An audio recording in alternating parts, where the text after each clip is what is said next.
Madam President. As I stand here to advance this motion, I don't know where to begin. Where to begin to talk about the havoc that the Modi government has wrought to India. Should I start with the economy, which he has wrecked with his absolutely ridiculous, unthought out policies like demonetization? I could name many others. I was asked facts.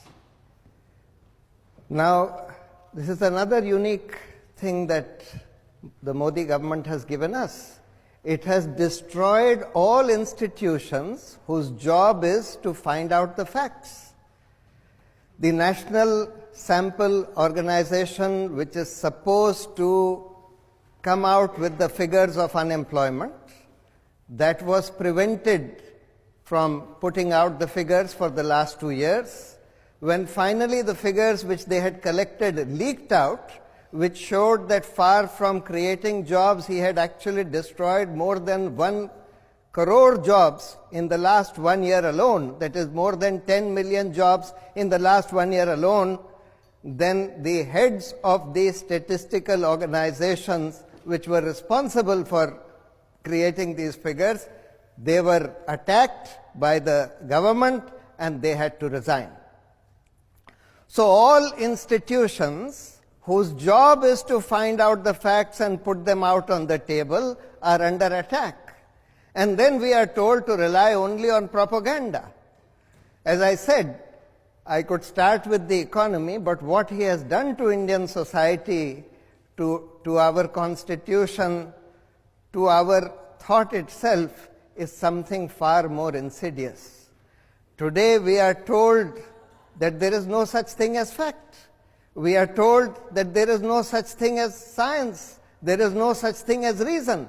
That everything depends upon the will of the people. If the people say that black is white, then black is indeed white.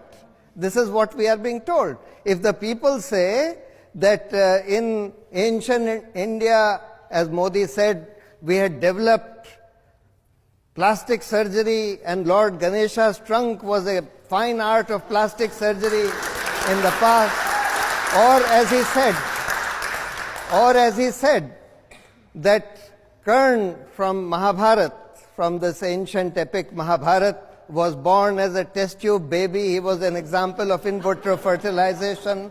Or as he said, that clouds do not allow the radar to see the planes, and therefore I asked the Air Force, against their wishes, to go and strike Balakot when the weather was unfavorable, etc.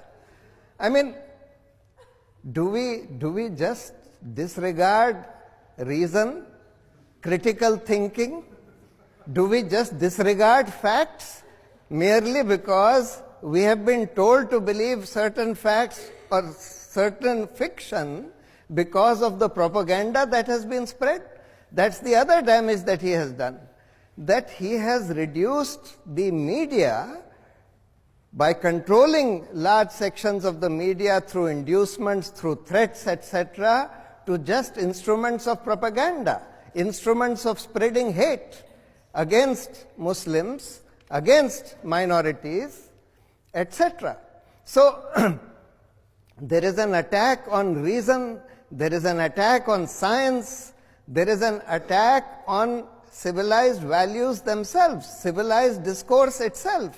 For example, if you say anything against Mr. Modi, you are likely to be lynched by mobs on the streets. If you are a Muslim, you are going to be lynched on by mobs on the streets with the police just looking on. If you say something even on the social media against Mr. Modi, you are going to be lynched on the social media by being given threats of rape, or if you are a woman, threats of rape, otherwise threats of being killed, etc. And this whole social media lynch mob, as I call it, is controlled by no other person than Mr. Modi himself. You only have to read a book called I Am a Troll, written by one of India's finest journalists, Swati Chaturvedi, to find out that this whole social media lynch mob, whose job is to spread fake news, false information, hate, and to abuse its opponents, is controlled by Mr. Modi himself, who on a daily basis gives instructions who is to be attacked today, who is to be trolled today, etc. And it's an attack on all institutions of governance, all institutions of democracy. We have never had a situation where 4 senior judges of the Supreme Court addressed a press conference saying that this government has put democracy in danger by controlling the Chief Justice, who is using his power as master of roster in order to decide critical cases, assign critical cases to particular favored benches, etc. The Election Commission, for the last 30 years, the Election Commission was thought to be independent. Today, for the first time after 30 years, we are seeing that the Election Commission is condoning gross violations of the Code of Conduct by the Prime Minister and the leader of the Bharatiya Janata Party.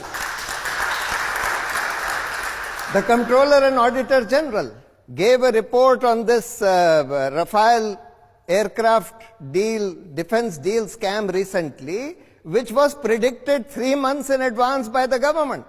3 months before this report was given, the government told the Supreme Court in a sealed cover, in a note given in a sealed cover, which was reproduced by the court in its judgment, that this report had been given, that it had been placed in Parliament, it had been put out in the public domain, and the pricing details had been removed. Later, when it was, if everybody pointed out that there is no such report, then the government filed an application saying that no, we meant will be given, will be placed in Parliament, will be put out in public domain. But how did they know that the report would redact the pricing details? It has never happened earlier in the last 70 years of the Comptroller and Auditor General auditing hundreds of defense deals. In not one defense deal has the pricing details been redacted. But the government knew in advance that the pricing details would be redacted by the Comptroller and Auditor General, showing that even the CAG has been made into a cage parrot. All anti-corruption institutions have been wrecked. The Lokpal was not appointed for the last 5 years. The CBI, the CBI director, when he wanted to investigate the Rafale deal, he was removed in an overnight coup at 2 a.m. A contingent of 400 policemen were sent to take over the office of the CBI, and the Rafale deal was not allowed to be investigated. The Anti-Corruption Act, the Prevention of Corruption Act, has been destroyed by saying that every corruption investigation would require the permission of the government. That means you have to take the permission of the thief to investigate a theft. So, I say, in the name of democracy, in the name of the Constitution, in the name of science and reason, in the name of civilization itself, the Modi government must go.